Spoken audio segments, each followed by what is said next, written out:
pessoal, meus queridos, minhas queridas, meus queridos que estão aí no Brasil.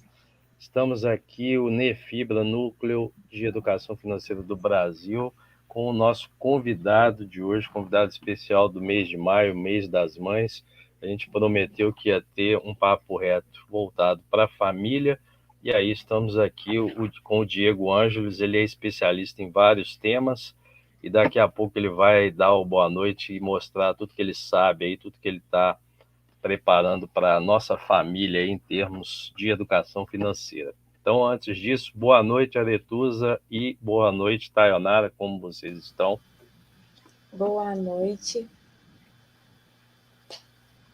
E aí, Aretusa, tudo bem? Tayonara está lá no interior de Minas, ela está mais no interior do que eu. Depois você fala onde você está, Tayonara. E você, Aretusa, tudo bem?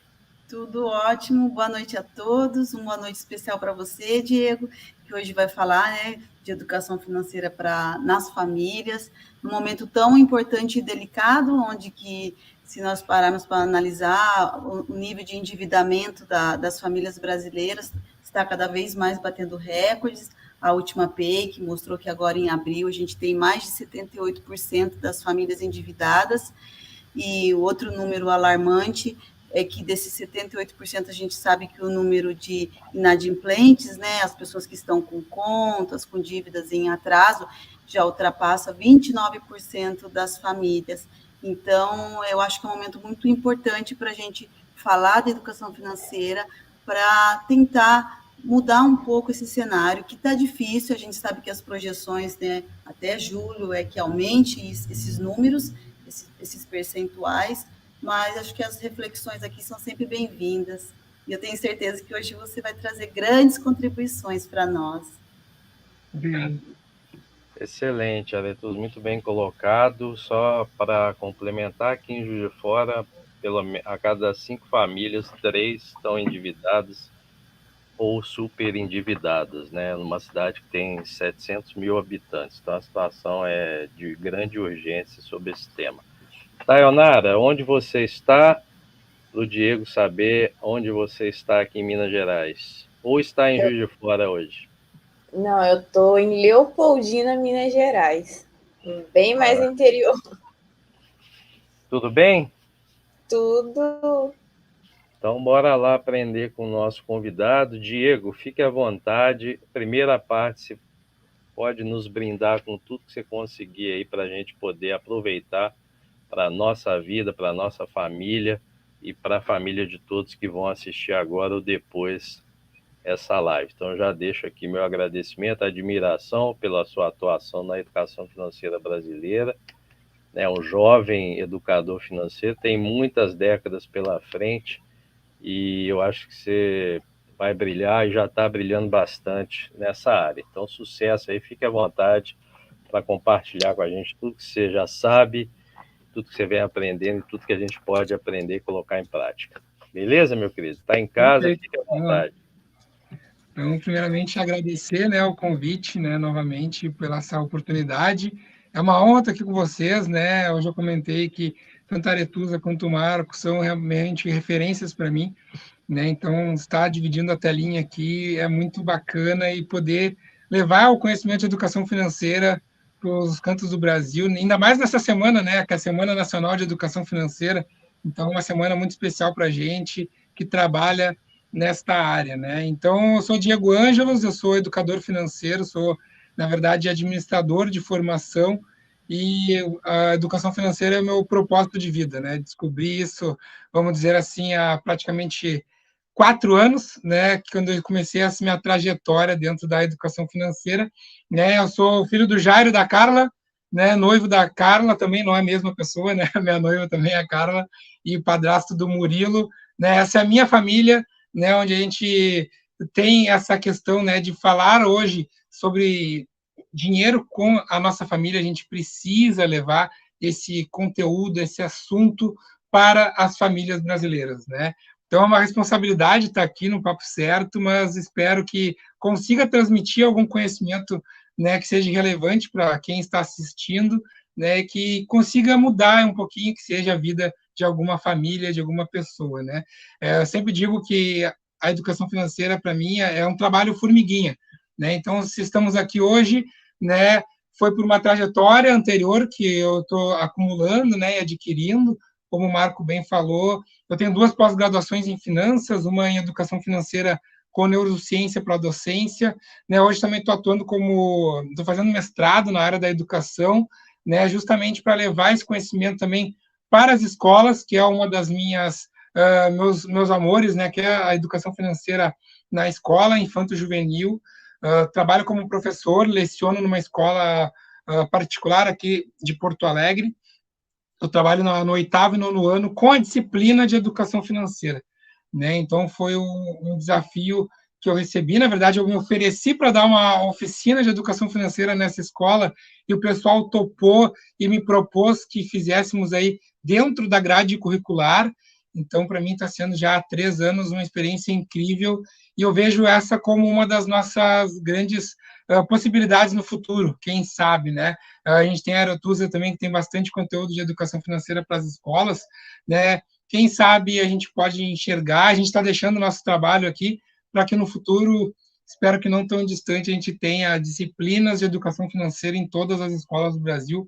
Eu acredito nisso, né? Quero deixar a minha participação, talvez eu não veja, né, isso realmente acontecer, mas eu quero deixar o meu legado aqui nesta questão, né?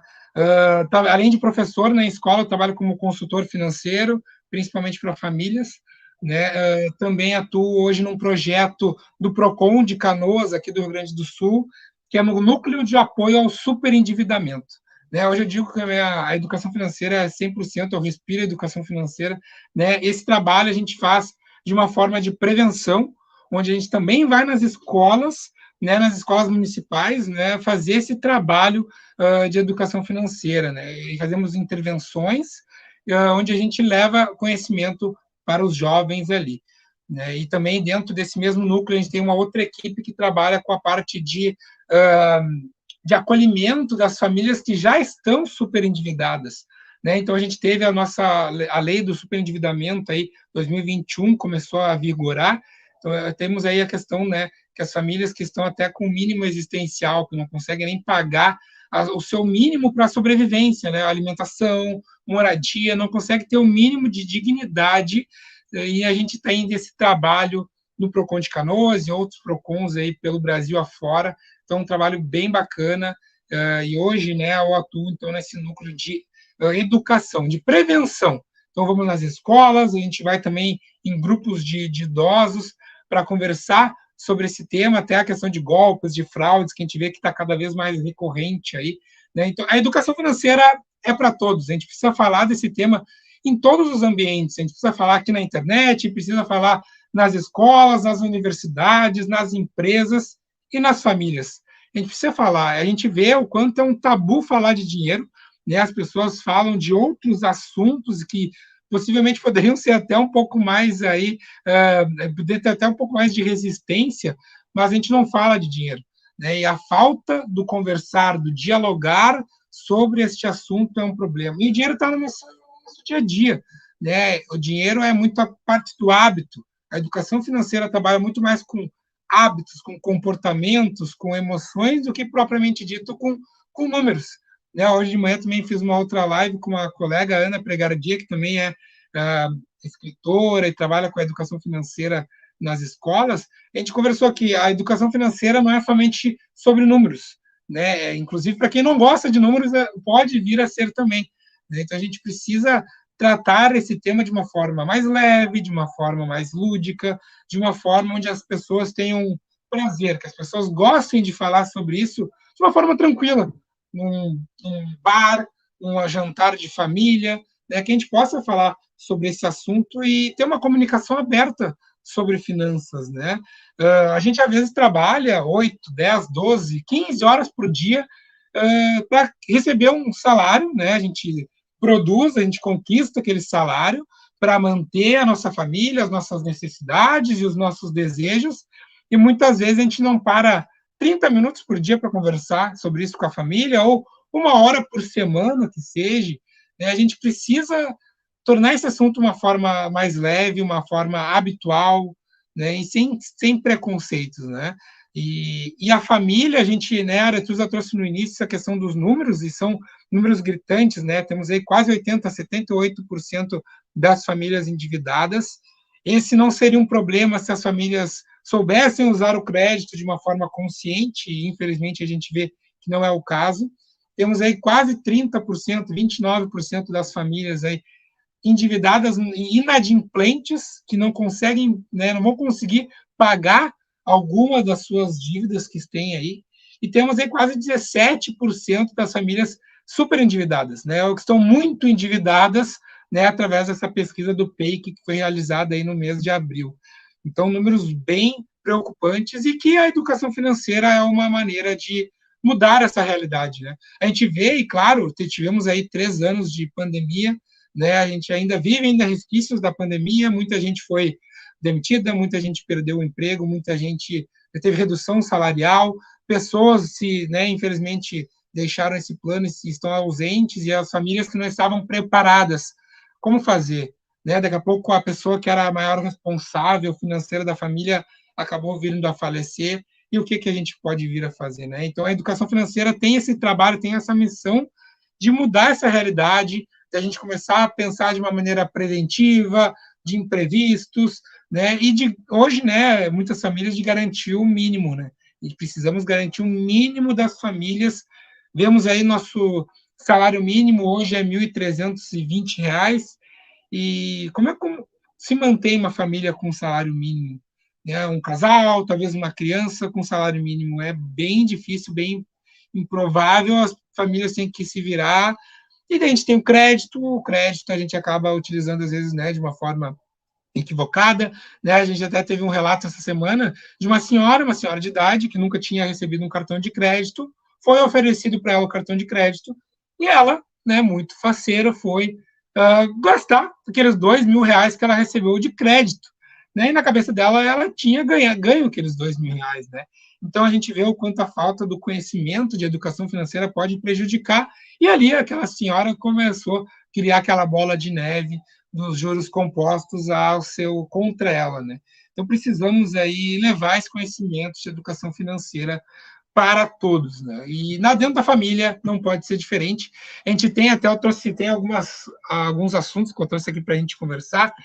Um deles é os preceitos financeiros. O que seriam os preceitos financeiros, né? Seria aquela questão de tudo que a gente acaba trazendo e carregando das nossas origens, da nossa família, né? Até tem os 4 P's que eu digo, né? Que são os nossos pais, os nossos professores, os padres e pastores, para quem frequenta, né, a igreja, a gente vê que tem muitas crenças e muitas questões que trazem aí até a Bíblia em relação ao dinheiro, e também a parte dos patrões, né, dos chefes, dos primeiros chefes.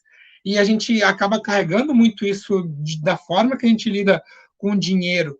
Desde o momento que a gente nasce, a gente já começa a aprender dentro de casa. E o que a gente recebeu desses preceitos da nossa família, das outras gerações? Precisamos, né, buscar conhecimento para tentar alterar muitas coisas que acabam sendo de forma equivocada, principalmente que a gente vê o quão rápido está sendo essas mudanças na realidade, né, não só financeira, mas tecnológica, e tantas coisas que estão cada vez mais rápidas se alterando.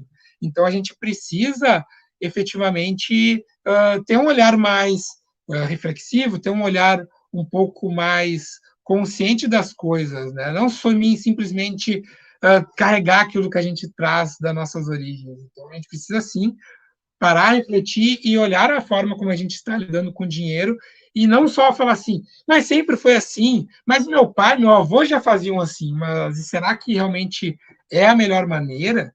Será que a gente não pode, daqui a pouco, mudar isso? Ainda mais neste cenário que a gente vive atualmente do consumo. Então, o consumo não é o problema. O nosso problema hoje é o consumismo. Estamos, sim, vivendo numa sociedade de consumo. Existe até um livro, existe conteúdo sobre isso. Uma das referências é o Bauman, né? Que ele é filósofo e tem muito conteúdo sobre essa parte, tanto da sociedade do consumo, quanto também da modernidade líquida que ele traz, né? Que quantas coisas hoje não têm mais valor, o quantas coisas hoje estão se perdendo. E não só na parte financeira, nas relações, na forma como a gente lida no nosso dia a dia, a gente fica horas nas redes sociais e não vê o tempo passar, né? O tempo que tão importante ele é para nós, né? E a gente precisa, então, compreender a forma que a gente está consumindo o nosso tempo também, né? Que eu acredito que é um dos nossos recursos mais importantes que nós temos. Como a gente está fazendo nosso consumo com o nosso dinheiro, que na verdade a gente ganha, a gente conquista, né? A gente produz esse dinheiro com o nosso tempo também, que a gente está trabalhando, a gente está fazendo, né, nossas atividades para conquistar esse dinheiro. E como é que a gente está fazendo essa gestão? Será que aquelas compras que muitas vezes a gente faz por impulso, muitas vezes a gente faz de uma forma, né, descontrolada? Como é que a gente vai... e como que está sendo essa relação de vocês com essa questão do consumo excessivo? E a gente tem essa questão da necessidade e dos desejos, né? O que é necessário para a nossa vida deveria ser as prioridades, e nossos desejos, que são importantes, os supérfluos, a gente precisa saber conduzir e conquistar no momento adequado, no momento certo. E muitas vezes a gente acaba botando os pés pelas mãos, acaba antecipando processos, usando o crédito como uma bengala, muitas vezes, para a gente tentar, né, superar alguma frustração e querer comprar algo que a gente, daquele momento, talvez não poderia, mas acaba utilizando do crédito como uma maneira de antecipar este sonho, esse objetivo. Porque somos seres imediatistas, né? Somos seres sociais, somos seres imediatistas que queremos tudo para ontem, que a gente quer tudo para ontem aí, né? Porque além da nossa origem, né, até tem do livro do Sapiens, né, do Yuval Harari, né, ele diz ali que a questão que nós temos ainda muitos resquícios da nossa era Sapiens, dos homens das cavernas, né? Porque a gente acaba, antigamente, nessas épocas, a gente não sabia se iria estar vivo no outro dia, porque poderia ser algum animal selvagem poderia vir e tirar sua vida. Hoje a gente já não tem mais essa realidade. Mas eu tenho certeza que se você não falou, você já deve ter ouvido alguém falar, né? Eu vou comprar mesmo, e se eu morrer amanhã? Eu não vou levar dinheiro para o caixão, né? Muitas frases que a gente escuta e que a gente acaba tomando isso como algumas verdades e acaba isso fazendo diferença na nossa vida, na nossa forma de lidar com o dinheiro. E dessas questões das nossas necessidades que eu estou comentando agora, e com o passo anterior dos preceitos financeiros, vem algumas frases que a gente escuta muito, né? Por exemplo, quem casa, quer casa. Quem já não ouviu essa palavra, né? Então, a gente vai estar no relacionamento, começou ali aquele relacionamento, e nosso assunto é família, né? Então, a gente conheceu uma pessoa, está se aproximando dela, vai começar a pensar em morar junto, mas daí já vem a família, vem a sociedade em peso e dizer que a gente precisa casar e a gente precisa comprar um imóvel, a gente precisa comprar efetivamente, porque quem casa, quer casa. E por que não morar de aluguel? E por que não ver outras alternativas, né, dentro das possibilidades? E a gente acaba trazendo essas crenças. Fazer 18 anos, o homem, o menino, normalmente é imposto você tem que fazer carteira de motorista, né, tem que começar uma faculdade. E será que hoje em dia a gente realmente tem essa necessidade? Eu já vi muitos alunos e jovens falando que não tem mais esse desejo, esse sonho de tirar a carteira de motorista, porque hoje em dia a gente está tão fácil, né? Tu pede um aplicativo, pede um Uber, pede um aplicativo e vai para qualquer local, e às vezes muito mais barato. Essas escolhas financeiras, a gente precisa entender o cenário atual, entender o cenário individual de cada um, e a gente fala muito, né, na educação financeira do autoconhecimento financeiro, saber se autoconhecer, saber o que realmente faz sentido para a gente, e não só o que vem de forma externa, o que as pessoas acabam querendo te impor. Então, precisamos sim ter esse olhar crítico e ver que muitas vezes o que a sociedade, o que as outras pessoas estão te falando não é a verdade absoluta. Então, cada pessoa tem a sua realidade, tem o seu momento, tem o seu cenário. E a gente pode falar, então, na parte de comportamento financeiro. Como que você se comporta frente ao dinheiro como pessoa física, né? Porque isso vai impactar na sua vida como família, na sua vida como casal, né, que vai ser o nosso próximo assunto aí. Né? Então, assim, como você lida com dinheiro? Quais são os gatilhos que faz você gastar? Você poupa dinheiro? Você tem um orçamento financeiro? Como que é essa relação do dinheiro com você? Né? E muitas vezes a gente tem bloqueios, né? Não é à toa que temos aí, eu tenho muitos livros aqui e estudo muito sobre psicologia econômica. Então, a gente tem muitos conteúdos, artigos, materiais, pesquisas saindo sobre esse assunto, psicologia econômica, psicologia do dinheiro, finanças comportamentais, que é a forma como nós lidamos com o dinheiro.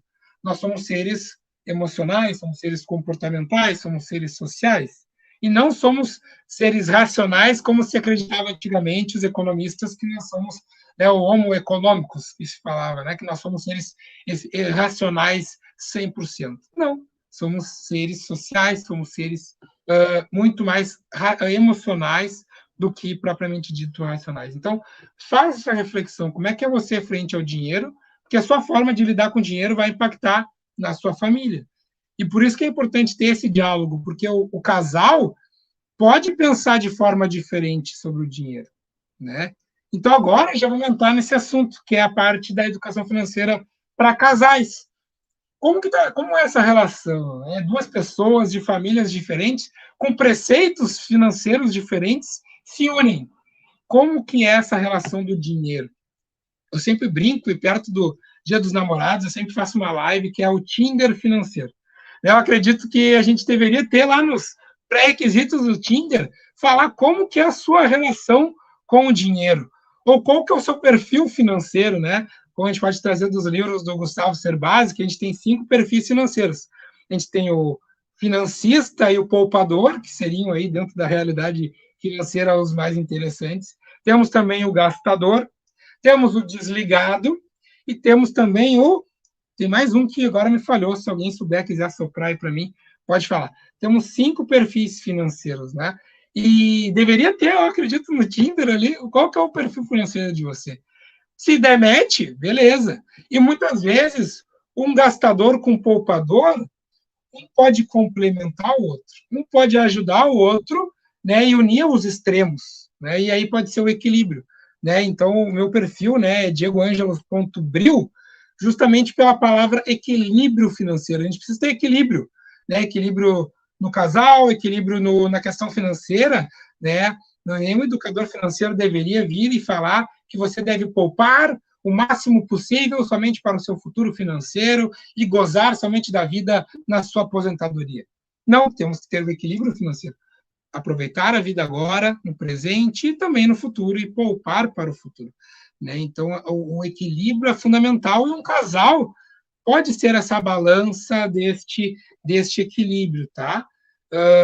Depois, claro, no final o pessoal vai ver as perguntas e vai trazer para cá, tá, gente? Então, se vocês tiverem alguma pergunta, fique à vontade, já coloque no chat aí que depois o pessoal vai trazer para um segundo momento do nosso bate-papo aqui, né? E como é que está sendo, então, como é que é essa relação do dinheiro entre o casal? Então, eu acredito que é muito através de acordos, através de combinações, de diálogo, novamente, de comunicação. Então, é necessário conversar sobre o dinheiro, porque muitas vezes não se conversa sobre isso na hora que vocês estão ali flertando, que vocês estão se conhecendo, que vocês começam o namoro, o relacionamento. Depois, na hora que começa a morar junto, daí, além dos hábitos, né, que às vezes não casa muito, tem a parte financeira que pode impactar. E como eu já disse, o dinheiro é muito relacionado aos hábitos. E aí, não é à toa que a gente vê que o não falar do dinheiro, a parte financeira, é o segundo maior caso de divórcio, né? Não só no Brasil, como em outros países. Então, é a parte da falta do diálogo. E existe até um termo que é a infidelidade financeira, que é a questão de você não falar com o seu companheiro sobre algum gasto, de você esconder muitas vezes alguma compra, né? Quem nunca aí não deixou aí escondidinho aí uma compra dentro do carro, para o outro não ver, ou escondeu no fundo do armário para o companheiro não ver, né? Ou a companheira, né? Então a gente precisa ter o diálogo, a comunicação assertiva dentro do diálogo para tentar resolver conflitos. Que esses conflitos podem ser internos, mas podem ser externos, né? Às vezes a gente precisa ter, né? E é o assunto dessa Semana Nacional de Educação Financeira, a Semana NEF, a gente precisa ter resiliência financeira. Né? E o casal precisa ser resiliente financeiro. Porque se um do casal perde o emprego ou acontece algum problema financeiro com aquela pessoa, vai ter que ter a outra parte para dar o suporte, para dar ter aquele diálogo, né? Porque senão, e não é à toa, como eu disse, muitos casais acabam se separando pela parte financeira. Inclusive, muitas mulheres, e hoje a gente pode ver também a realidade, acabam ficando muito, né, que eu posso trazer a palavra certa, muito precisando muito do companheiro, do marido, tendo aquela necessidade financeira em cima dele, porque daqui a pouco é o único provedor. Então, a gente precisa abrir esse diálogo entre os casais, né, da mulher também ter esse empoderamento feminino, que a gente fala tanto, que as mulheres falam tanto, né, e o empoderamento financeiro, que a gente vê muitas colegas, né, educadoras financeiras falando sobre esse assunto das mulheres se empoderarem e não ficarem dependentes, era essa palavra que eu queria trazer antes, dependentes do homem, do marido. Então, é muito importante ter esse diálogo entre o casal, entre a família. E buscar dentro desse diálogo ter metas individuais, sim, cada um tem que ter a sua meta. Né? Cada um tem que ter a sua reserva de emergência individual. Cada um tem que ter os seus sonhos. Se um quer comprar um carro e o outro quer comprar uma moto, ok, cada um tem esses seus objetivos, mas tem que ter o diálogo. Não adianta um sonhar com um carro, outro sonhar com uma moto de uma forma separada, e na hora de fazer a compra, efetivamente, vai dar problema, vai dar conflito. Então, tem que ter as metas individuais e tem que ter as metas em casais. Precisa ter esse planejamento financeiro dentro da família, dentro do núcleo familiar, tanto do presente quanto para o futuro. Pensar no longo prazo, pensar, né, em como é que vocês querem se ver daqui a 30, 40, 50 anos, né, acredito que juntos, e como vai ser essa relação com o dinheiro? Vamos depender somente do INSS? Ou a gente vai fazer uma poupança, vai fazer uma gordurinha ali, vai planejar nosso futuro financeiro? Um quer morar na praia, o outro quer morar na montanha. Como é que vai ser esse embate? Então, precisa ter esse diálogo sobre finanças, sobre planejamento de vida, desde o início do relacionamento. Né? E quais são os valores do casal? O que é importante para cada um do casal? Um pensa mais na parte da segurança, o outro um pouco mais na parte da liberdade, um pensa mais em saúde, o outro um pouco mais em status. É preciso entender e compreender quais são os valores individuais de cada um, e no dia a dia vai se construindo esses valores familiares, e vai se construindo esse núcleo familiar para a gente ter, né, essa visão de futuro dentro do casal, porque, né, não que isso seja regra, mas muitos dos casais, e né, a maioria hoje está, nem tanto, né, já está reduzindo bastante, busca continuar a família, continuar o legado. Isso vem através dos filhos. E a gente precisa também inserir os filhos, as crianças, dentro da conversa, do diálogo sobre finanças, sobre educação financeira. E não é à toa que, na verdade, a falar sobre o dinheiro já vai desde a hora que a criança está dentro da barriga, porque os seus hábitos já estão refletindo na criança, já estão refletindo em como ela está sendo gerida ali. Né? Então, a parte financeira não é só a parte do dinheiro, é os hábitos daquela pessoa. Se ela faz atividade física ou não, se ela faz alguma questão de saúde, se ela cuida da sua saúde, né? Como é que são os hábitos, né, alimentares e etc. Então, já tem essa relação da criança no ambiente familiar e na parte financeira desde que está dentro do ventre ali da mãe. E quando ela nasce, também é importante ter esse contato, esse diálogo com a criança, né? Tentar fazer atividades até de paciência da criança, com saber esperar, saber dizer não para o seu filho. Isso é uma das coisas mais difíceis que tem. Eu não tenho filho, mas eu tenho enteado, eu trabalho com crianças, e a gente vê o quanto que os pais é difícil dizer não. Mas é importante, muito importante dizer não para as crianças, dentro, né, com coerência. Acho que essa é uma das palavras principais quando tem essa relação pais e filhos, é a coerência. Tu tem que ser coerente. Não adianta tu dizer não pro teu filho que ele pediu um salgadinho e você ir lá e comprar uma cerveja. Tu está sendo incoerente, porque tu vai dizer que não tem dinheiro. Não, então tem que ter esse diálogo e tem que ter a coerência. Então, tu vai dizer para o teu filho que não tem dinheiro para aquilo naquele momento, mas a gente vai se planejar para um outro momento. Também tem que ter a comunicação dentro da questão da criança e desde pequenininho, tá? Desde pequeno já dá para falar, desde os 4, 5 anos, né? A partir dos 3 anos a criança já começa a ter essa noção do dinheiro, que é o dinheiro que compra as coisas, as suas necessidades, os seus desejos, a sua roupa, né? A criança já está na escolinha muitas vezes, está na televisão ou está na internet, já tem aqueles gatilhos, aquelas partes de impulsos, de desejos que a gente tem aí, né? Muito, cada vez mais nas telinhas, né? Do que quer comprar, compra aqui, aperte aqui, com 2, 3 cliques você já compra alguma coisa. Os jogos hoje, né? Jogos digitais, tudo já com questão de compra. E aí, como é que está sendo essa relação, né, da criança nesse diálogo com a relação do dinheiro, né? Deixa eu tomar uma aguinha aqui, né? Que eu tomei bastante, estão falando. E os pais, eles têm um papel fundamental na educação do filho na parte financeira. A gente não pode colocar 100% a responsabilidade na escola e nem a escola 100% nos pais. Tem que ter o equilíbrio. Por isso que eu trabalho nesses 2 âmbitos, né? Tanto na família quanto na escola, porque acredito que é fundamental essa união entre essas duas partes. E a gente precisa falar de dinheiro de uma forma leve, de uma forma tranquila, sobre hábitos, sobre como que a criança vai organizar o seu dia a dia, na hora que ela sai de casa, do seu quarto, ela apaga a luz, na hora que quando a professora lá do maternal está ensinando a criança a escovar os dentes, ensinar que ela tem que desligar a torneira quando está escovando os dentes.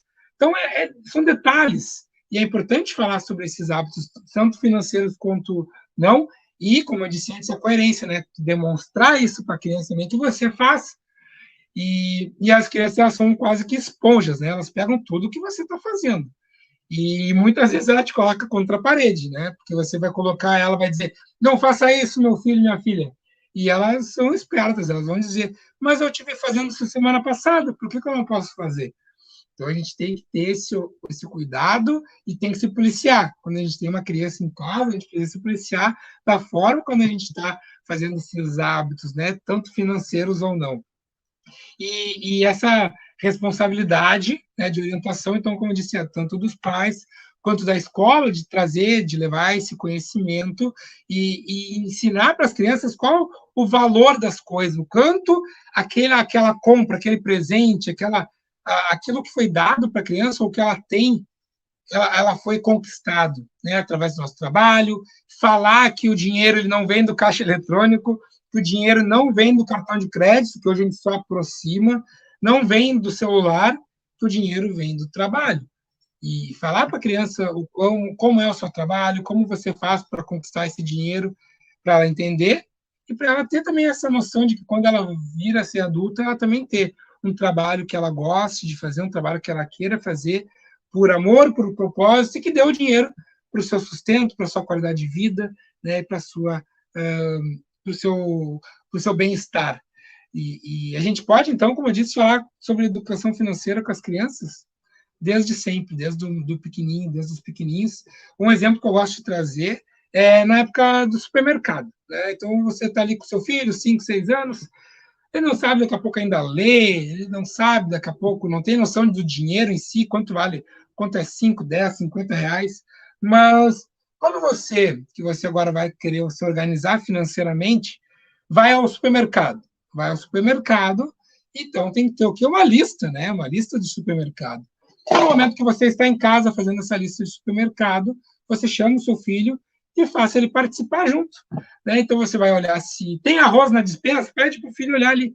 Ô filho, dá uma olhada ali se tem arroz, se tem feijão. E ele vai te dizer, mamãe, não tem. Mamãe, papai, tem, não tem. Ele já vai criar o hábito, já vai entender a importância de fazer uma lista de supermercado antes de sair de casa ao ir ao supermercado. E fazer acordos, fazer combinados. Se você parar agora e dar um Google aí e pesquisar 5 dicas de como economizar no supermercado, tenho certeza que uma das 5 dicas vai ser assim: não leve a criança no supermercado. Tenho certeza que uma delas vai ser assim. Eu já vejo ao contrário, eu acredito que tem sim que levar a criança para o supermercado, mas tem que ter a paciência e o ensinar, o conversar sobre isso com o seu filho e fazer combinados. Então já fica uma dica aqui: se você vai no supermercado com a criança, dê para ela R$ 5, R$ 10 e diga assim: ó, esse é o seu dinheirinho para você fazer a sua compra no supermercado. E daí vai estar com ela o poder de escolha.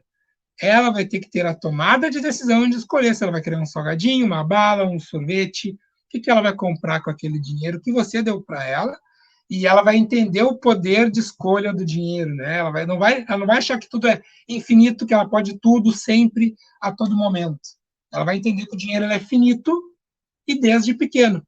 E então, por isso que eu digo que é importante dizer não para os filhos muitas vezes. E a gente tem essa crença de que, eu quero dar tudo para o meu filho que eu não tive.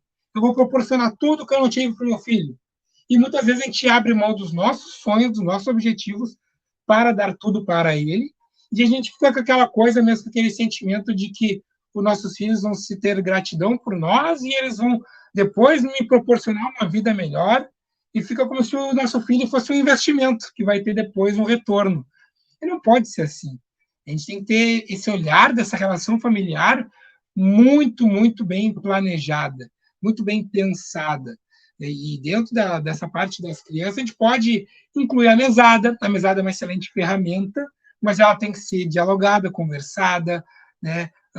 Ensinar sobre planejamento financeiro de curto, médio e longo prazo para a família, para a criança, e principalmente sem cobrança. Tem que falar sobre educação financeira de uma forma leve, lúdica, né? Fazer o quadro dos sonhos, ou o relógio dos sonhos que a gente pode trabalhar. Quer pegar e planejar junto com eles, né? O que você quer daqui a um mês? O que você quer daqui a um ano? O que você quer daqui a 5 anos, né? Que para a criança é muito difícil pensar em tanto longo prazo. E o que nós, como família, queremos daqui a 1, 5 e 10 anos? E colocar isso de uma forma visual. Nós, seres humanos, somos muito visuais. A gente precisa ter isso de uma forma visual. Então, assim, vamos fazer esse trabalho, essa atividade com o nosso filho. Não deixe só dar o celular para a criança ou o tablet para ela ficar assistindo desenho e você ir fazer essas coisas. Tem esses momentos de diálogo, né? O momento rico, que nem eu falo, né? De conversar, de trabalhar com a criança sobre essa relação com o dinheiro, de falar da mesada, de mostrar ali como é que ela tem que anotar, de dar um cofrinho para a criança. Tem que ser de uma forma lúdica, de uma forma leve. Então, essa é uma das coisas que eu acredito que é fundamental. Eu até tenho um conteúdo, um curso, né, que hoje não tá aberto, mas o nome é Os Segredos da Família Rica. Né? E dos segredos, que é o primeiro, que ele é através de diálogo, do momento família rica. Então, tem que ter um momento de diálogo sobre dinheiro. E nesse curso, nesse conteúdo, a gente tem que eu trabalho de uma forma leve e que a criança também pode participar. Então, vai ter um videozinho curto de 5 minutos, onde vai ter um desafio, onde esse desafio vai envolver a criança, vai ter uma palavra cruzada, vai ter um joguinho para a criança fazer. Então, precisa ter esse momento de diálogo sobre o dinheiro em casa. Não precisa ser todos os dias, mas, de alguma forma, porque a gente vê na televisão, tu está vendo um filme. Pense comigo, os vilões dos desenhos animados. Normalmente, como é que é o vilão? É o vilão que é rico e ele é mau, né? Ele é cruel. O vilão ele é rico e é cruel. Por que a gente tem esse olhar? Então, a gente já traz essa crença desde os pequenos. Ou a gente vê aqueles filmes onde a pessoa que é rica, ela é corrupta, ela rouba. E nem sempre é assim, né? Um empresário é ruim. Sempre todo mundo que conquistou alguma coisa é porque ou roubou, ou passou por cima do outro. E não é assim. A gente precisa, então, ter esse momento de diálogo, de conversa entre todos a família e acreditar que é possível conquistar e realizar os seus sonhos. Né? A educação financeira ela trabalha muito com sonhos, com os objetivos, com metas. Então, a gente precisa ter esse olhar. E eu me assusto muito, gente, quando eu trabalho com jovens de 13, 14, 15 anos, onde eu pergunto para eles qual que é o seu sonho. E eles têm dificuldade. Eles já têm meio que um bloqueio, porque para eles têm que ter algo muito concreto, e parece que as crianças elas desaprendem a ter essa habilidade de sonhar. Eu fiz um curso uma vez do Murilo Gun, que era muito bacana, que era sobre criatividade criativa. E ele falava que que é a reaprendizagem criativa, a gente tem que reaprender a ser criativo, porque a gente acaba perdendo essa criatividade que a gente tem quando a gente é criança, quando a gente é jovem, muito pelos padrões das escolas, aquela coisa rígida que a gente vive. Então, a gente precisa, então, mudar a forma de pensar, não só sobre o dinheiro, mas como tudo na vida, né? E, então, assim, para a gente finalizar, né, esse bate-papo, nessa primeira etapa aqui, né, onde eu estou trazendo esse conteúdo, a gente, então, falar de educação financeira na família, de uma forma leve, de uma forma lúdica, através de objetivos e sonhos, sem pressão, sem cobrança excessiva, né, planejando suas viagens, os sonhos, o seu carro dos sonhos, cuidado com essas pressões externas que a sociedade acaba impondo, né, que às vezes você vai criar o seu filho de uma forma e porque o A, B, C ou disse que tem que ser diferente, você acaba cedendo. E não, se você vai lá, busca conhecimento, tem tanto livro, tanto conteúdo, né? Eu tenho aqui, ó, Gustavo Cerbasi, Pais Inteligentes se enriquecem juntos. Gustavo Cerbasi, tem Casais Inteligentes se enriquecem juntos. Tanta gente tem tantos livros, tanto conteúdo, que nem esse que nós estamos produzindo aqui, de excelente qualidade, ou de graça, ou às vezes com um valor baixo, e às vezes não investe. Daí sim é um investimento. Porque quem está aqui assistindo com a gente aqui, é um investimento que vocês estão fazendo. É um investimento do tempo que você está fazendo aqui, assistindo esse conteúdo, né? Que eu espero que tenha sido um conteúdo relevante, que tenha agregado na vida de vocês, que você tenha investido efetivamente esse tempo nesse primeiro bate-papo aqui, né? Então, novamente agradeço aí o convite, né? Então, a primeira parte é isso, meu amigo Marco, Aretusa, Taionara. Tá, agora eu quero todo mundo na telinha aí para a gente conversar. Maravilha. Minha mãe sempre assiste e ela fala, por que você fala sempre maravilha, filho? Muda. Mas é uma maravilha, né, mano? Minha mãe está assistindo aí, Diego, dona Érica Lobo, 75 anos. Vamos lá, quase 75. Ô, Fernanda, põe todo mundo para dentro agora. A Taionara, a Aretusa e o Alexandre estão aí nos bastidores para a gente poder bater um papo agora nessa segunda etapa. A primeira etapa, o Diego bateu um papo geral com quem estava assistindo e quem vai assistir. Agora estamos aqui, eu, a Aretusa, a Taionara e o Alexandre, que está lá no Pará, é do GFAM, e também é acadêmico lá no Pará. Alexandre, seu boa noite aí para o Diego, fale onde você está, o que você anda fazendo, que também está participando das ações da ENEF essa semana. Isso. Boa noite, Diego. É uma grande felicidade estar participando aqui, e é uma grande felicidade, na verdade, é com a Nefibra. A Nefibra, quando a gente está nesse papo reto, ele traz para a gente pessoas fantásticas, né, com ideias, com estudo da educação financeira. Isso anima a gente, sabe, Diego? Porque tu estavas falando da formiguinha, e eu faço parte do grupo de educação financeira da Amazônia, que o nosso símbolo é uma formiga carregando uma folha. Então, quando tu falaste isso, eu disse, já está captando aqui a nossa sintonia. E te dou os parabéns, Gil, porque essa formiguinha não é tão fácil, né? Marcos, Aretusa, Taionara. Eu peço desculpa que eu me empolguei com o Diego. Boa noite, Marcos. Boa noite, Aretusa. Boa noite, Taionara, tá? Me perdoe não ter dado boa noite para vocês, e boa noite ao público que está assistindo a gente. Então, nós estamos aqui no Pará, que a gente está, é a 10ª Semana Nacional, né, da Educação Financeira, e nós estamos fazendo a 9ª Semana Paraense.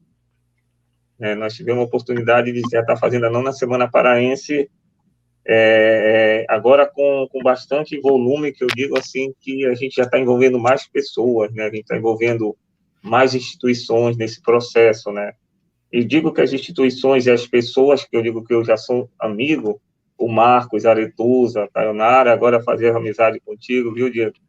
estamos do outro lado, né? Nós temos uma grande vantagem agora do vídeo de aproximar a gente. Então, pensa que meus sonhos são conhecer eles pessoalmente, sabe? Para dar um abraço. Mas, enquanto isso, a gente está no papo reto, dando esse abraço de conhecimento, esse abraço de oportunidade de falar. E, Diego, eu não sei se é o momento, Marcos, de estar provocando já, ou eu deixo para outro momento, como é que é? Manda ver, pode começar. Posso começar? Depois eu Deixa eu trago me preparar aqui, então. Deixa eu me preparar aqui. Põe o cinto de segurança, mas não precisa, não.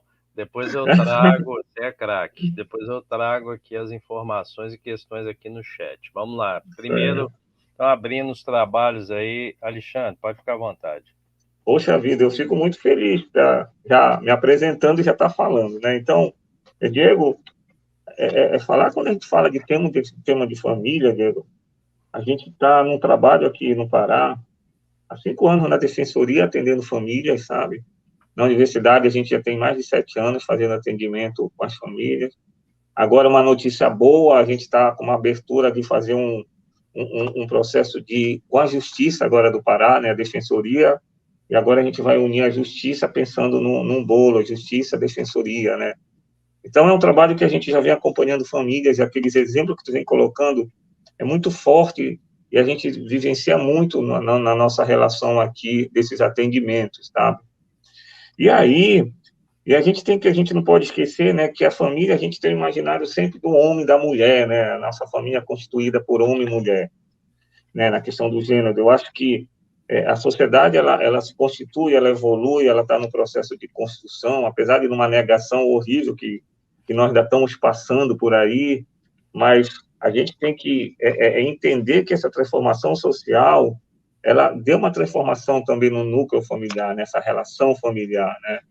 Então, exemplo que a gente não pode mais achar que uma família é só homem e mulher, aquela questão que a gente cresceu, aquela questão que colocaram para a gente tem que entender que a família ele já tem um outro tipo de núcleo, ele tem uma outra constituição.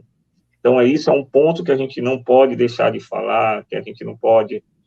E uma situação, né, que a própria IBGE de 2010, se eu não me engano, ele colocou que o número de pessoas na família estão caindo bastante, né, o número de filhos na família. E isso nos remete, Diego, a um ponto que tu imaginas agora, né, uma família que o IBGE coloca 1,4, e a gente sabe que não pode ser e a metade de uma criança, uma metade de uma pessoa, então é numa média de duas pessoas que estão nascendo agora por família, né, de filhos na família. E aí, quando a gente pensa ao nosso redor, eu vejo sempre um filho, eu fico imaginando duas coisas, Diego. Por exemplo, o nível de responsabilidade que a gente dá agora para um filho, né? Imagina, antigamente era a família numerosa, era aquela possibilidade de tu distribuir a oportunidade de dizer assim, um filho vai dar certo na família, né? Aquela coisa toda.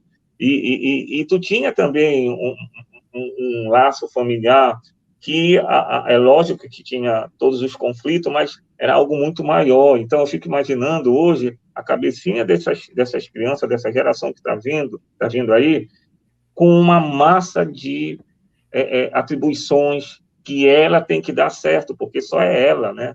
Eu fico imaginando isso.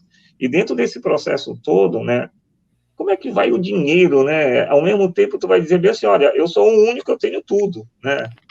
Então, nessa relação, e aí eu estava vendo alguns autores antes de vir para cá, né, que ele fala que do núcleo familiar, tu falaste bacana sobre o núcleo familiar, né? O núcleo familiar por exemplo, uma autora, Nushi, e eu estava vendo a Cerveni, né, que ela coloca que existe uma relação interdependente dos membros da família. Nessa relação dessa interdependência, ela existe todo um processo de transformação e, ao mesmo tempo, que uma pessoa depende da outra nessa família, e existe a questão do próprio dinheiro, né? A pergunta que se diz assim, como é que está esse dinheiro nesse sistema familiar? Como é que se constitui esse dinheiro?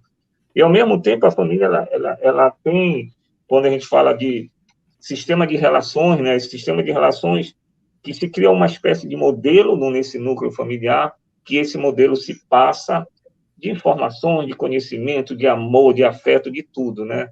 E aí a gente vai o dinheiro, né? E aquilo que estava dizendo, né? E a gente está pensando no núcleo familiar, e a gente tem que entender esse núcleo familiar, quando tu coloca do Bauman, né?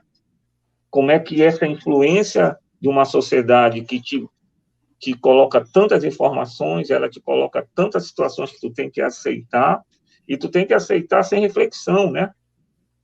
Então, nesse aceitar com reflexão, aí eu queria que tu comentasse um pouquinho mais, que eu gostei muito da tua fala, sabe, dessa perspectiva do núcleo familiar e dessa responsabilidade, que talvez, às vezes, os pais não dão conta que ele tem uma responsabilidade de gerar um modelo para essa constituição, por exemplo, de estar com dinheiro, sabe? Perfeito. Então, é um prazer também, Alexandre, estar contigo, né? E achei muito legal esse teu olhar de realmente, né, ver que talvez 3 gerações anteriores, 2, 3 gerações, tinha realmente essa questão, né, de muitos filhos e se dividir essa responsabilidade. Achei bem bacana esse teu olhar, e a gente vê também que nesses anos que se passaram, não só essa relação, mas também houve muita evolução em outras áreas, né, como a parte da tecnologia, essa questão também do consumo que eu comentei também, a gente vê o quanto cada vez mais se tem essa necessidade de ter as coisas para se sentir pertencente, a gente precisa estar pertencente dentro da sociedade, muitas vezes, e eu vejo que, sim, realmente, o principal é a comunicação, mas a comunicação precisa ser assertiva, e para ser uma comunicação assertiva precisa ter o conhecimento, precisa ter a base. Então, a gente, como pesquisadores, como pessoas que estão à frente desse trabalho, precisamos, sim, trazer mais conteúdo para levar para as famílias ter essa base de conhecimento para dialogar e conversar sobre dinheiro. Porque realmente é muito complicado levar esse tema para dentro da família, porque hoje tem muito na internet, muita coisa. Então a criança ela não vai aprender com os pais, ela vai aprender com a internet, com coisas que podem ser absurdas. E a gente vê muitos desses youtubers que trabalham com crianças que tem a coisa de desperdício, que eles acabam fazendo vídeos para viralizar, jogando comida fora, jogando coisas fora. Então a gente precisa estar cada vez mais atento ao que nossos filhos consomem, né, de conteúdo. Só que educar, né, e eu, claro, como eu disse, eu tenho um enteado, mas assim, o educar dá trabalho. E o trabalho, né, não só no lado pejorativo da coisa, mas também no sentido de que precisa ter dedicação, precisa ter esforço, precisa ter o tempo para isso. E eu vejo que cada vez mais, por essa questão do consumo também, e a gente, né, vocês já ouviram falar no termo da corrida dos ratos, né, a gente acaba tendo sempre que estar trabalhando para comprar mais coisa, para trabalhar mais, para comprar mais coisa, e às vezes fica cego nesse automático, e foca só no trabalho, e tu não consegue parar e ter o tempo para dialogar, para conversar com a criança, com o jovem, e muitas vezes ele acaba pegando repulsa do dinheiro. Porque se o meu pai não tem tempo para mim, e ele vai ficar só porque ele está trabalhando, acaba tendo essa questão, né? E muito também acontece, hoje, não sei se vocês concordam, daí até passo a palavra para algum colega, da questão do compensar, né? A gente acaba compensando muita atenção, porque hoje os pais, né, não estão tendo mais tempo de qualidade com os filhos, e acabam compensando com presentes, compensando com dinheiro, com outras questões, e acaba a criança não tendo mais essa relação do valor das coisas, o que realmente, né? Eu tenho um amigo meu que eu fui no supermercado com ele, e ele comprou um Kinder Ovo para o filho dele. Ele falou assim, sempre que eu vou no supermercado, eu compro um Kinder Ovo para o meu filho.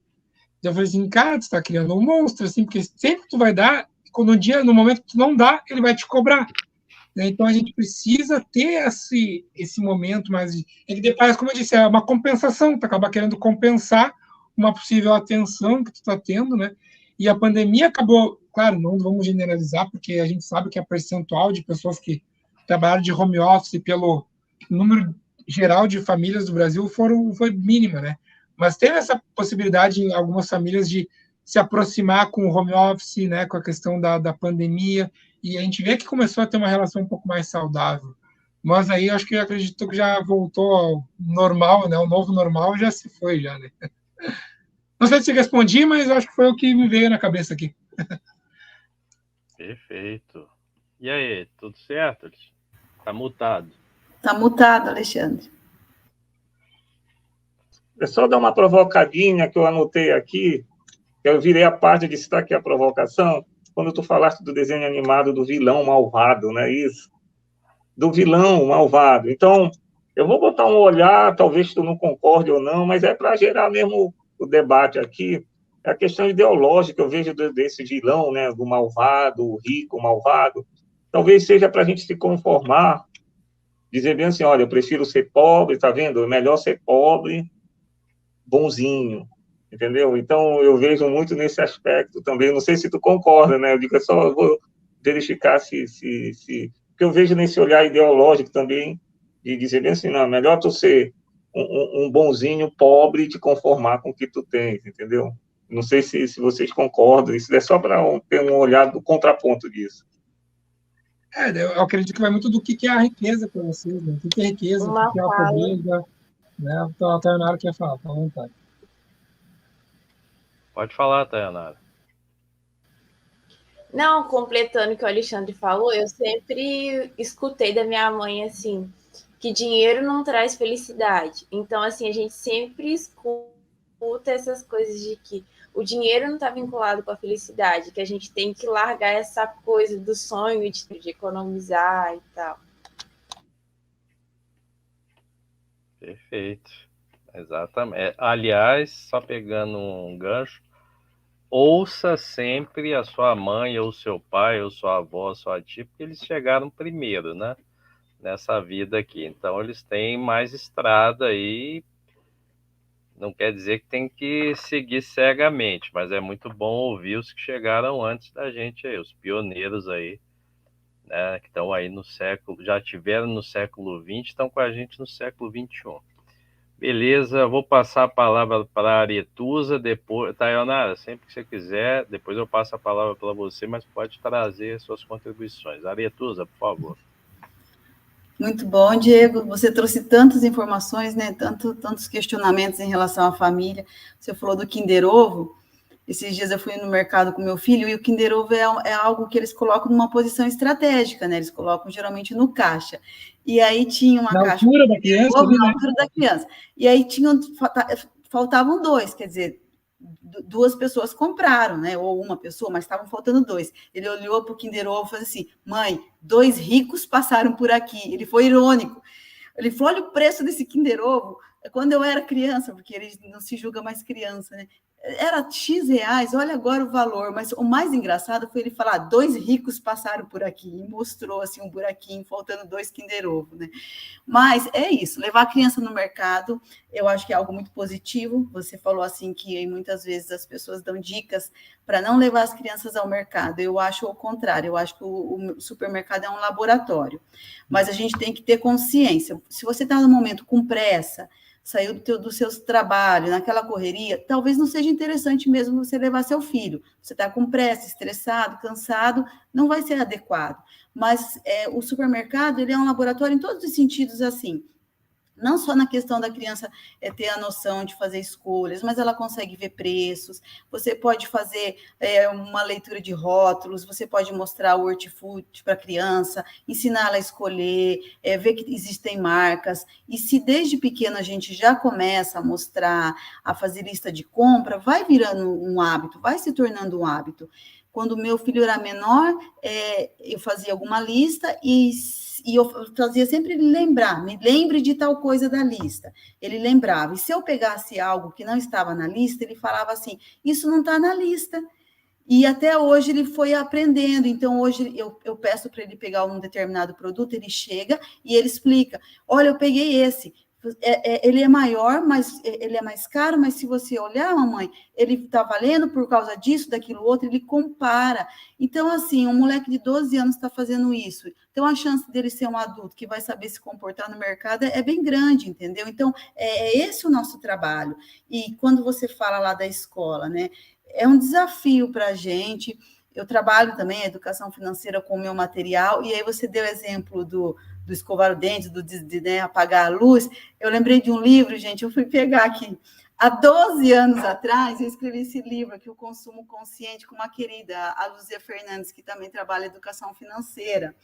E tem aqui na página 32, exatamente a gente dá dicas para evitar desperdício, gente. Então, a gente fala assim, quando você toma banho com o chuveiro aberto, assim, assado, quanto que você gasta de água, e para escovar os dentes. A gente deu várias dicas nesse livro para falar do desperdício. Então, assim, há 12 anos atrás isso, e eu uso com os alunos hoje, e muitos não têm essa noção, trazem, né, alguns modelos de casa, de uma família que não fala do dinheiro, não discute sobre.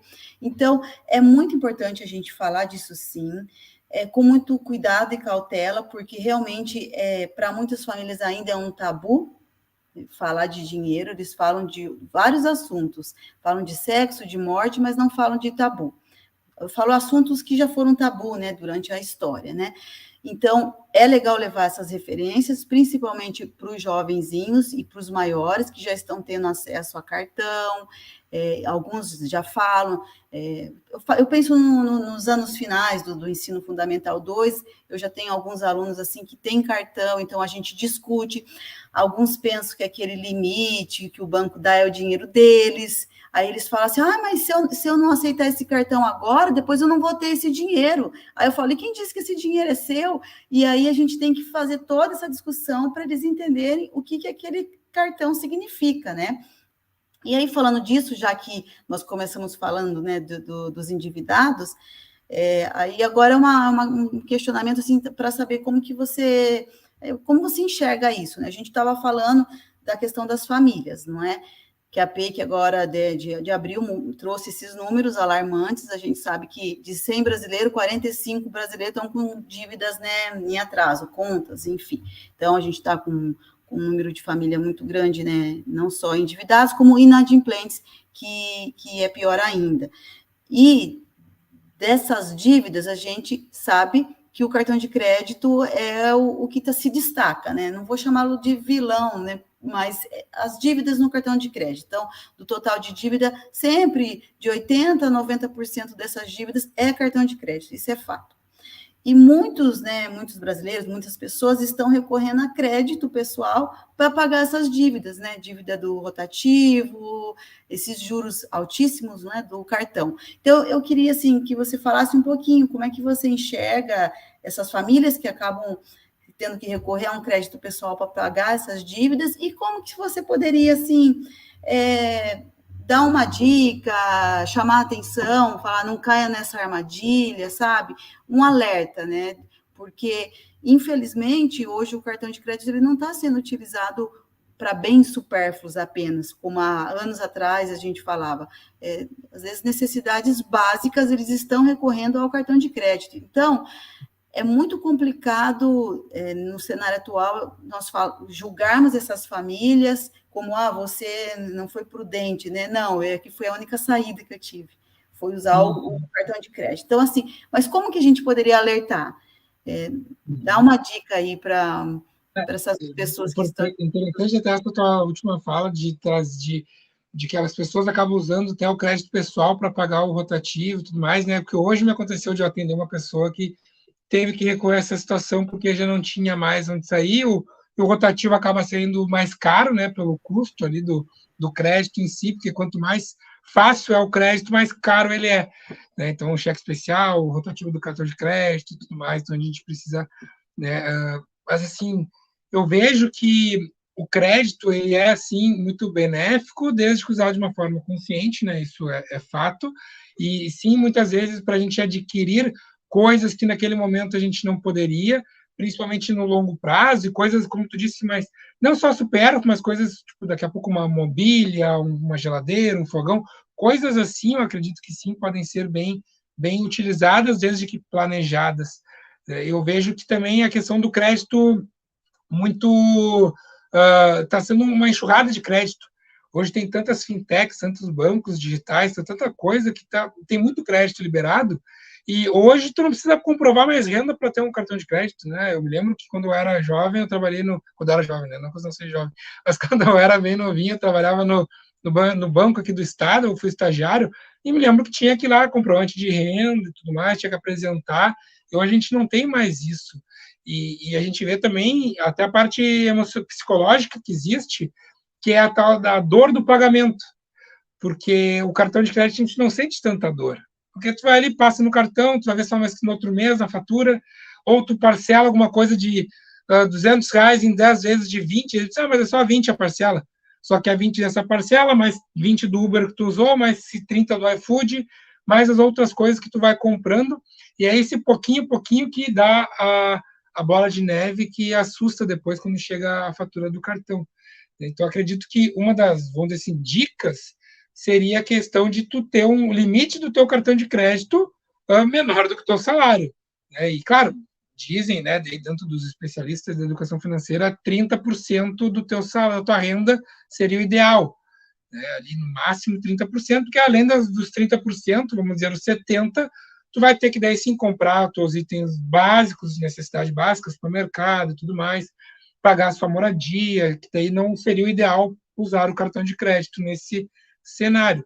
E às vezes a gente acaba se enganando, né? Mas o cartão de crédito vai ganhar milhas. Mas se tu não tem um controle financeiro organizado, tu vai acabar entrando numa bola de neve e não vai ter essa vantagem, né? Vai acabar só te atrapalhando. Então, assim, acredito sim que o crédito ele pode ser benéfico desde que usado de uma forma consciente e tem que ter sempre o pé atrás. Tem que ter sempre o pé atrás, principalmente quando tu está com créditos acima do teu poder de compra naquele momento. Né? Perfeito, isso aí. Vou trazer algumas falas aqui, Diego, do chat. Deixa eu pegar aqui. A Daniele Dias, que é a nossa mestranda aqui e do nosso grupo de pesquisa, ela diz o seguinte: meu pai sempre foi muito seguro, já minha mãe mais impulsiva. Tento equilibrar entre as prioridades, algumas coisas que tem vontade e sempre ter uma reserva. A Daniela é mãe, né? E aí quem é mãe sabe como é que é educar e criar filhos na sociedade do consumo líquido moderna que você descreveu muito bem. O Jorge, que também é do nosso grupo, recordou aqui os 5 perfis que você falou, né, do Gustavo Cerbasi, que são muito importantes.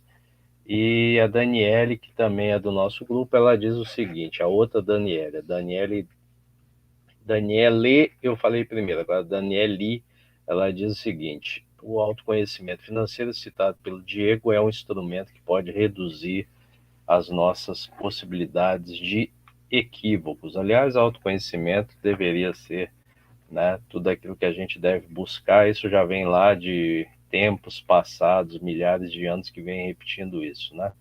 A Sinai Santos, também do nosso grupo, ela diz o seguinte: eu ensinei meu filho desde cedo a fazer as contas para calcular o valor do grama do chocolate, né? Lembrando aí que é muito mais legal e barato a gente ir, bom, comer chocolate sempre não dá, mas evitar aí de cair na tentação, né? Até, Marco, só um detalhe, aproveitando comprar o ovinho e compra a barrinha que é mais em conta. Fala mas aí. aproveitando até que a gente vê, tem um termo técnico, não vou saber, talvez alguém possa me lembrar aí, que é um termo que até as barras de chocolate, se tu pega anos atrás, elas eram maiores, elas estão reduzindo cada vez mais, né? Então é importante calcular a grama do valor do chocolate, né? Minha mãe lembra de todas as caixas de chocolate, elas eram do tamanho de caixas de sapato, né? Cabia um sapato dentro e vinham 50 bombons. Hoje não cabe uma sandalinha de criança e diminuiu o volume. Os bombons podem vir o mesmo número, o volume dentro das embalagens diminuiu muito e vem reduzindo. O consumidor tem que ficar atento aí para não levar golpe também de empresas aí que querem lesar o consumidor. A Daniele ainda diz o seguinte: famoso volto depois durante a infância é uma potente prática reflexiva. Falar para a criança, né? Depois a gente volta. Hoje a gente veio para contemplar, para vivenciar a experiência. E minha mãe sempre explicou isso antes de sair de casa. Ó, não tem dinheiro, nós somos, né, de classe pobre não pode ficar gastando dinheiro de qualquer forma. Então, não tem dinheiro. Ela falava para mim e para meus irmãos. E a gente entendia, não fazia birra, nem pirraça, nem ficava pegando produto da prateleira para forçar a barra. Quando tinha dinheiro, ela falava, hoje tem dinheiro. Então, dá para a gente comprar dentro das nossas possibilidades. A André Lima... Marco, é aquele famoso, na volta a gente passa. Na volta a gente passa, mas a gente nunca volta, né? Ou emenda por outros caminhos, vai se divertir, né? Não é bom criar crise também com crianças, adolescentes. Não, se ele não entendeu em casa que não era para sair para comprar, e sim para viver uma experiência em família, aos poucos ele vai aprendendo. Mas se explicar, né? Não, a gente não vai correr esse risco. É que hoje o lazer está muito atrelado aqui ao consumo. Porque é em shopping, geralmente, né? Geralmente é nos templos do consumo, né? Essa sociedade nossa. E aí tudo que vê quer comprar, né? Não tem jeito, né? E as opções é incrível. Eu sempre falo, antigamente a gente tinha, sei lá, uma marca, 2 no máximo de sal. Hoje você tem 30. Tem sal de todas as cores, e sal é um item, né, que a gente acaba tendo que usar na culinária. Mas você tem diversas marcas aí de sabonete, de coisas para usar, né, para a gente ficar mais perfumado. Enfim, antigamente não tinha muitas opções. Ou era um sabonetinho, um sabão de coco. Hoje não, hoje você tem essências variadas, e aí, né, a gente tem que ficar mais atento. A Andréa Lima, que é nossa amiga aqui, dos grupos de estudo, ela diz o seguinte, e ela é poeta também: realmente, autoconhecimento em todos os campos da nossa vida, inclusive o financeiro, é muito importante. Então tá aí a Andréa Lima trazendo. Obrigado às contribuições. Eu queria fazer uma perguntinha antes da Taionara, Diego. O que você acha sobre a mesada, semanada? Como é que é a tradição aí no sul do país, onde você está, em São Leopoldo, essa terra maravilhosa? Como é que aí, eu já deixo aqui um abraço, né? Eu, em outras vidas, já nasci aí no Rio Grande do Sul. Eu sou descendente de alemães, mas já fui aí muito, adoro o clima, os habitantes aí, as pessoas, a cultura, a comida, o melhor churrasco do mundo. Não adianta tentar fazer aqui em Minas, não fica igual. Como é que é essa cultura aí da mesada, da semanada aí na região que você vive? Como é que é? O que você recomenda? Mesada, semanada, depende? E para qual fim, né? Como explicar isso para uma criança, para um jovem, para ele poder começar já a ir administrando, guardando e tendo essa noção, né, de que dinheiro tem um valor no tempo muito precioso e tem que ser muito bem utilizado e guardado, né, para os fins próprios, né, apropriados. Como é que você acha esse tema aí? Perfeito. Na verdade, como eu vou em escolas e trabalho muito com os adolescentes de 13 a 15 anos, eu vejo que em torno de 20%, assim, fazendo bem por cima, quando eu pergunto se alguém tem mesada, recebe mesada. Então, não é algo tão comum, né, dentro do público que eu atendo, logicamente. Então, assim, eu vejo que não é tão comum aqui no Sul a mesada em si. E acredito que é muito pela questão, o depende, né? Depende da faixa etária, principalmente, e principalmente de quando a criança pede. Quando tu vê que a criança está pedindo muito, falando muito sobre dinheiro, é o momento de falar, de dar a mesada. Muitas vezes podem ter irmãos gêmeos que um fala de dinheiro, o outro não fala, então a gente precisa até tem que gerenciar, né, para dar para um ou dar para o outro. Mas assim, é importante quando a criança vê aquela necessidade do pedir, né, a mesada. E tem ali, porque crianças pequenas, vai muito da questão de você dar umas moedas, porque elas também não têm nem tanta noção de contar ainda.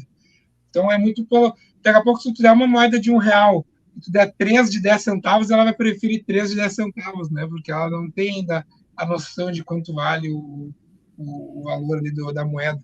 Então, melhor com os pequenininhos, é melhor entregar assim moedinhas de uma vez, de R$1, principalmente, para elas começarem a pegar até a parte de conta, do somar. E eu não sei assim exatamente, até a Aretusa pode me ajudar, Mas a questão da semanada, eu vejo que a semanada, assim, é o primeiro momento, tem que dar por semana, porque a criança não tem essa questão temporal de muito longo prazo, né? Então, ela tem muito aquela coisa da escola, né? De segunda a sexta, escola, depois é final de semana. Ela tem isso, né, na cabeça. Então, eu acredito que a semanada, no primeiro momento, é importante ali, dos 8 aos 10 ou 11, daí eu acho que depende muito. Não sei se a Aratuza quiser complementar aí. E aí depois sim a mesada, né? Tem que ter essa prática primeiro da semanada para depois ir para a mesada e acompanhando. E a importância dela, eu vejo por realmente a questão do poder de escolha, da criança ver que o dinheiro acaba, dela ver que ela vai ter que esperar, acho que a questão da paciência, né? E tu não ter o cartão de crédito do teu filho, que às vezes acontece, né? Tu não querer ser o cartão de crédito do filho, do que, mas parcela para mim, desconto da mesada do outro mês, outro... Não, tem que evitar isso ao máximo, e muitos pais acabam fazendo isso, né? Então, tem que fazer a criança aprender a poupar, a guardar, a separar, né? Ela separar para os seus objetivos, para os seus sonhos, e falar sobre isso, conversar sobre isso. Só dar o dinheiro e esperar que a criança vai fazer sozinho, não vai fazer, tem que conversar mesmo, né? Para tu até um pouco mais dar o dinheiro por dar o dinheiro é muito complicado. A mesada é mais um instrumento, né, de educação financeira, não necessariamente é o principal. Só que, por essa questão temporal, como você falou, para os menores, né, para os mais jovenzinhos, que não têm essa noção de tempo, a semanada é mais ideal, porque senão ele vai falir na primeira semana, e ele tem que ter noção. Então, assim, tem que criar regrinhas de data, do dia que você vai dar esse dinheiro, dar dinheiro trocado, como você falou. Muitos pais, infelizmente, eles usam a mesada como uma moeda de troca. Então, se a criança vai mal na escola, tira a mesada. Então, a gente tem que tomar cuidado para não atrelar a mesada ao desempenho escolar, por exemplo, ao comportamento. A mesada é para se tratar de assuntos financeiros, da educação financeira do seu filho. Se ele foi mal na prova, a gente tem que entender as razões dele ter ido mal na prova. Foi porque não estudou, está com dificuldade? Você não vai tirar a mesada por isso. E uma outra questão também é a cantina. Muitos pais dão a mesada para as crianças usarem na cantina. Vamos olhar isso direito, porque tem criança que não come, guarda o dinheiro e acaba ficando sem comer o lanche na escola. Daí não se alimenta, às vezes é aquela criança que se torna inconveniente, porque ela fica querendo comer o lanche do amigo, porque ela não gastou o dinheiro dela na cantina. Então, a mesada não é simplesmente dar o dinheiro, dá trabalho. Você tem que pensar, tem que estar com esse dinheiro trocado para dar para a criança, tem que ter regrinhas. Não é interessante atrelar a mesada a desempenho escolar, né, ao comportamento. As tarefas de casa também, né, Aratuza? Não, as tarefas de casa também aplicativos, hoje tem aplicativos que dizem que estão ensinando a educação financeira com esse olhar de dar dinheiro por tarefas de casa, do dia a dia, arrumar cama, lavar louça, coisas assim. Né? Infelizmente, existe uma galera que está fazendo um desserviço, né, para a sociedade, e tem aí milhões de seguidores, estão faturando milhões e fazendo um desserviço, porque você também não atrela a mesada às tarefas domésticas. Então, arrumar a cama é cuidar do seu quarto, é cuidar da sua casa, colocar água para o seu cachorro, é cuidar do seu pet. Quando você escolheu ter um pet, você tem que lembrar que esse pet, você tem que cuidar dele e ele tem um custo também. Então, o fato de eu ir lá dar a ração para o meu cachorro, o pai não tem que dar R$1. Ele tem que ensinar o filho dele a cuidar do animal, a cuidar da casa, não tem que atrelar mesada e nem moedinha às tarefas domésticas, não. Mas, por exemplo, assim, eu vou cortar a grama da minha casa e eu vou chamar o jardineiro.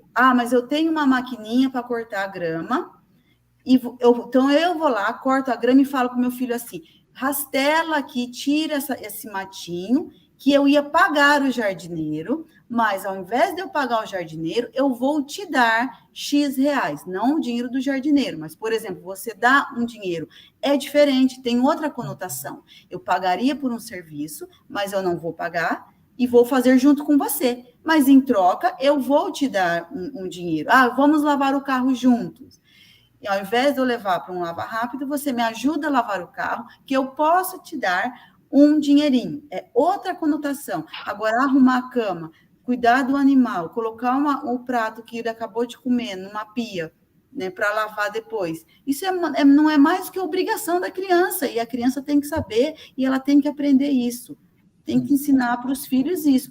Cuidar do seu quarto, do seu animalzinho, é sua obrigação. Foi uma escolha sua, foi uma escolha da nossa família ter um bichinho. Então, a gente tem que cuidar dele, não tem que ganhar moedinha por isso, não. Então, assim, esses aplicativos, né, essas pessoas aí, né, que se dizem educadores financeiros, eles estão fazendo um desserviço para essa nossa geração. Estão criando mercenários, entendeu? É muito complicado, muito difícil. Mas, assim, a gente está aqui, né, fazendo o nosso trabalho de formiguinha. Isso aí. Perfeito. Olha, vamos lá, Taionara, sua questão, pergunta, comentário para o nosso amigo Diego.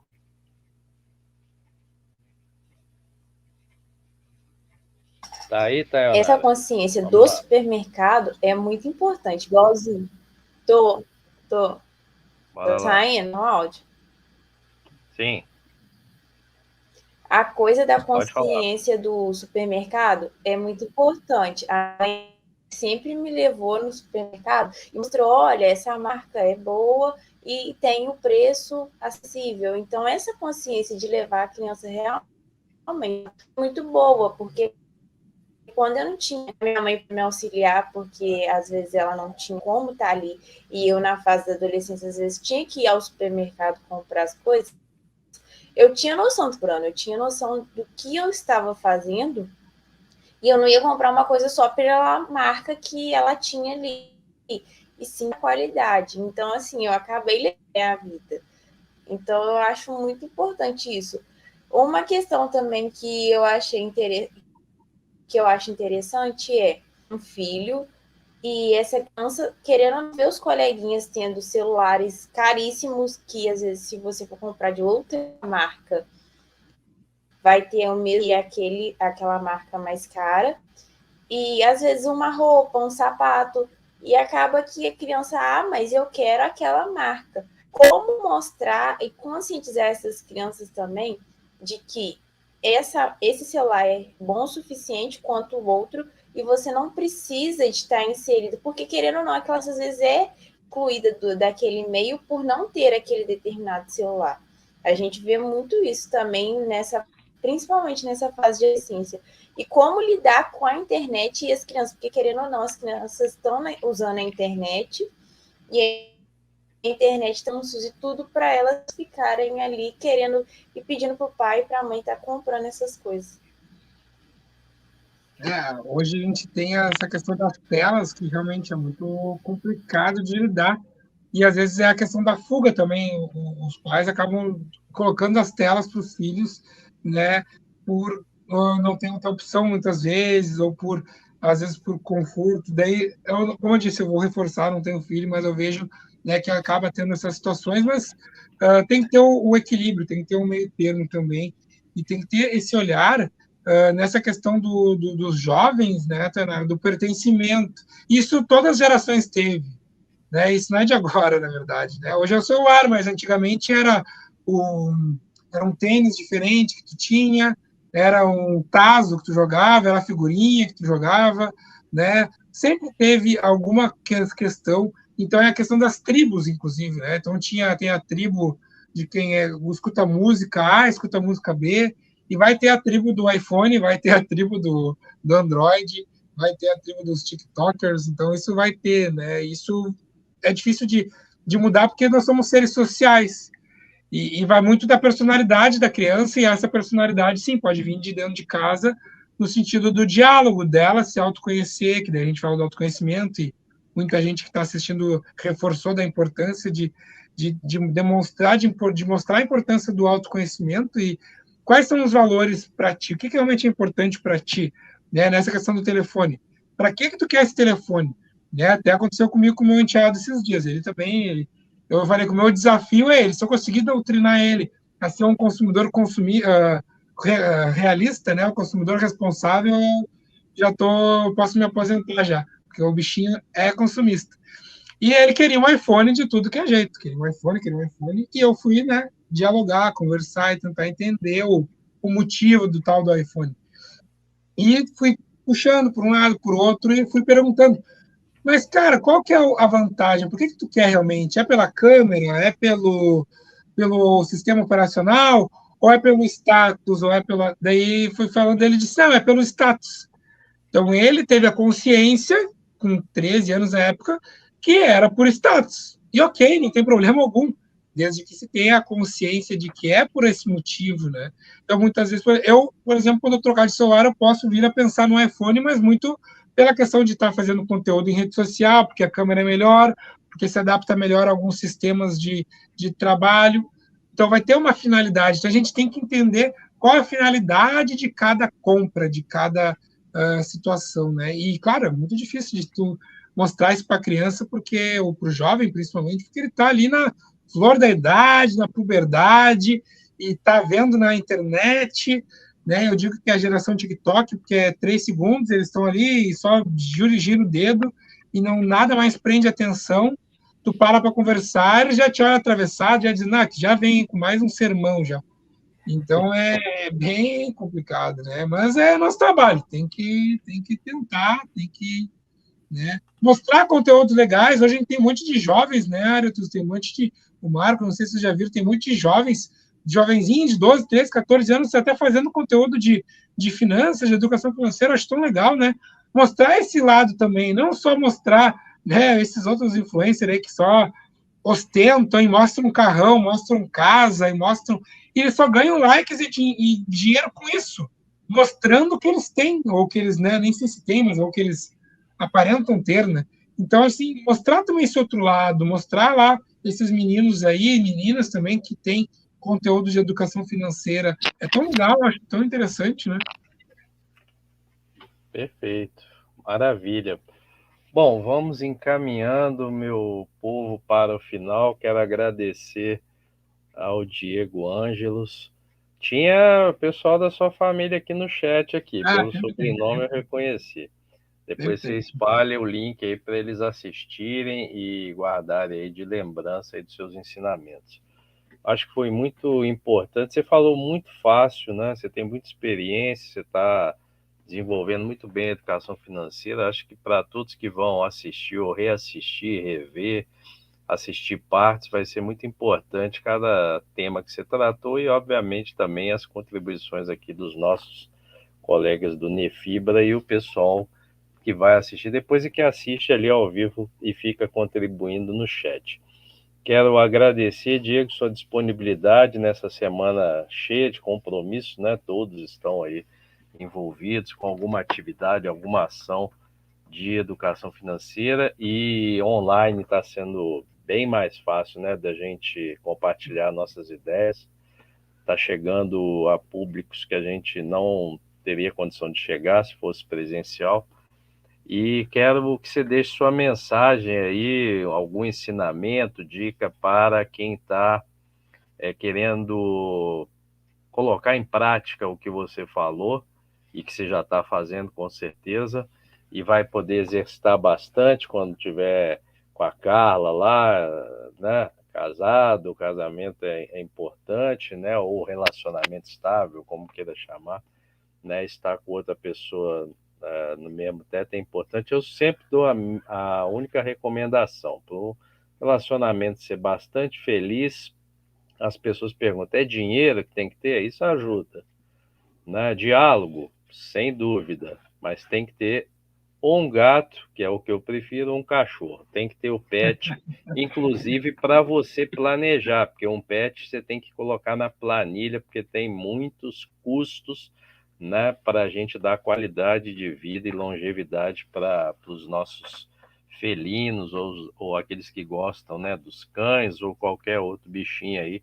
Tem um custo também, é um filhinho, né, de 4 patas, ou enfim, de 2 patas, mas também tem que ser colocado lá na planilha. Mas queria que você deixasse uma mensagem final, comentário, dica, sugestão, suas perspectivas aí para 2023 com relação à educação financeira no Brasil.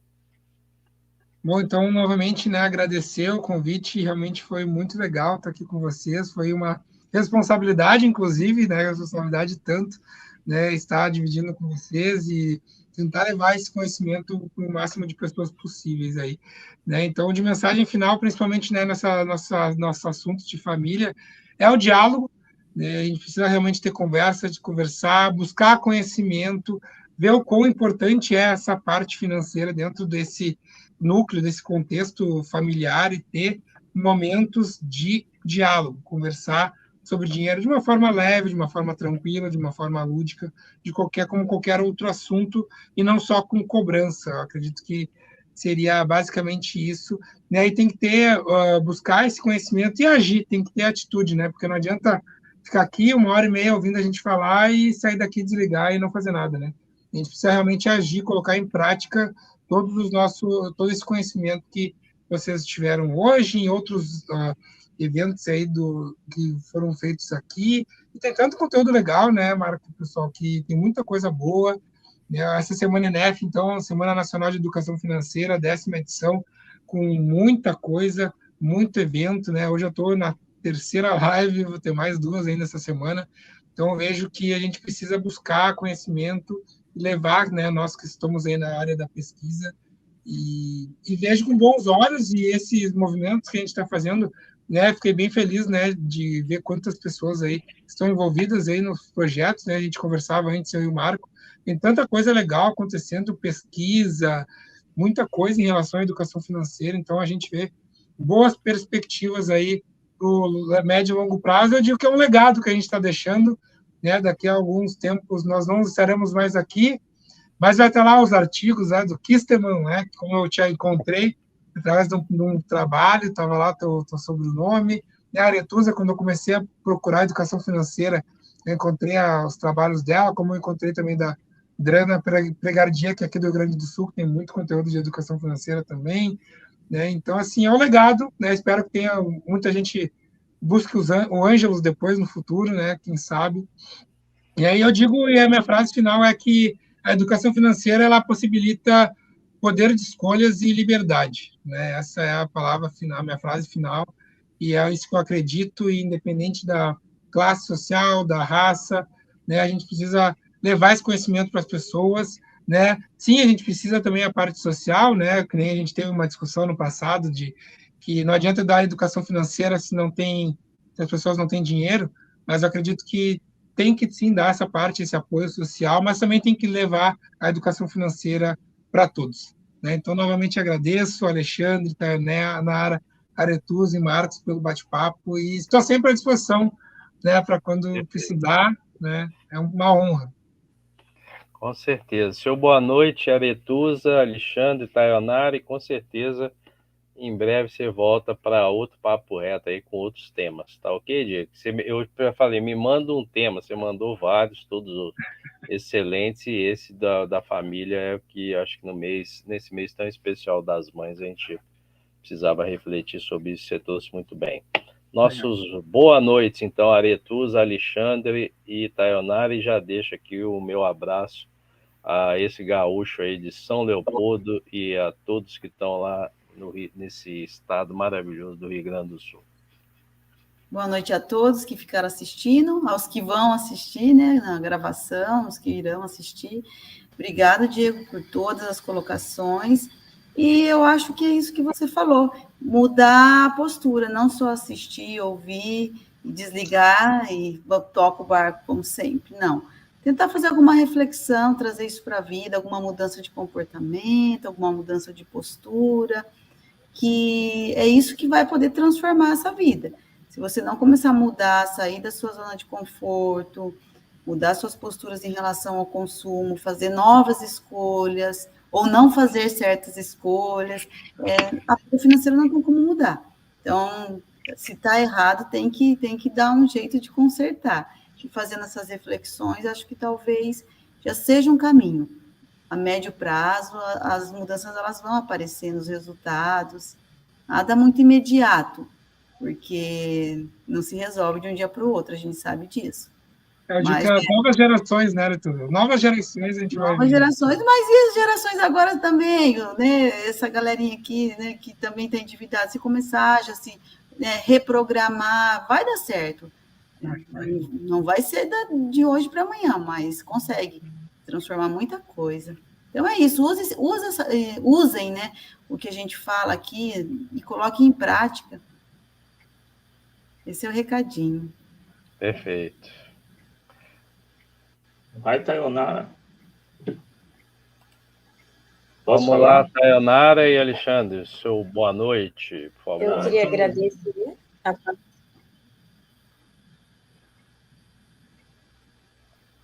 Vai lá, Alexandre. Eu queria agradecer a Posso ir? participação aqui. Foi muito importante para mim também escutar tudo isso.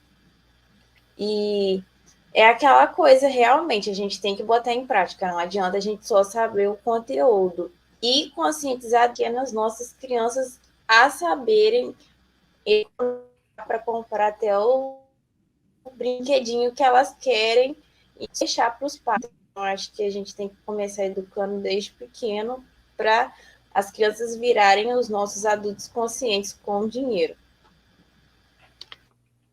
Perfeito. Alexandre, Diego. boa noite, final. Boa noite, então, Marcos. Boa noite, Taionara. Boa noite, Aretuza. E todos aqueles que estão nos escutando, né? A gente está deixando aqui, como tu falaste, Diego. Boa noite, Diego, viu, Diego? Como tu falaste, que a gente está sendo, eu acho que os provocadores, né? Lá na frente, talvez alguns vão dizer bem assim, olha o que eles falavam, né? Olha o que eles estavam dizendo. Então, esse é um momento que eu digo assim, é sempre único, né? Um momento de estar com esse grupo. E a vantagem é que esse grupo tem amigos que vêm somar com a gente. Então, Diego, eu agradeço pela sua fala. E tu falaste a relação da prática, como a Taionara falou, como o Christian e a Aretuza. A educação financeira, ela acaba fazendo que muitos conteúdos de escola não fazem, né? Assim, mostrar logo a sua prática, de a gente estar vivenciando com isso, né?